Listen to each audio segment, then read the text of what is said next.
మరి మన ప్రియతమ నాయకుడు పేదల పెన్నిది గౌరవనీయ మదన్ మోహన్ రావు గారికి మంత్రి పదవి రావాలని చెప్పి మరి గాంధారి భోగేశ్వర ఆలయం నుండి మరి ఇక్కడికి బుగ్గరామేశ్వర ఆలయం వరకు రావడం జరిగింది. మరి ఈ సందర్భంగా మేము భగవంతుని కూడా ఇప్పటిదాకా ప్రార్థించాం, పూజలు కూడా చేయించాం.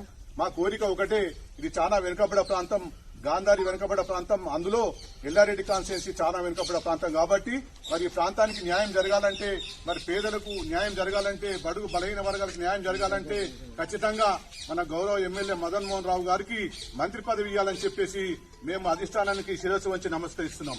మరి ముఖ్యంగా ఈ రోజు పేదల కష్టాలు తెలుసుకున్నటువంటి వ్యక్తి, ఎందుకంటే అతను ఎమ్మెల్యే కాకముందు 5 ఏళ్లు ప్రతి గడప గడపకు తిరిగిండు. ఇక్కడ సాధక బాధకాలు తెలుసు. మరి వారి కోరికలు తీరాలంటే ఒక ఎమ్మెల్యే ఉంటేనే సరిపోదు. మరి మంత్రి పదవి వస్తే ఖచ్చితంగా ఈ ప్రాంత వాసుల యొక్క కోరిక ఏదైనా నెరవేర్తా అని చెప్పేసి మేము నమ్ముతున్నాం. మరి ఈ కార్యక్రమానికి ప్రతి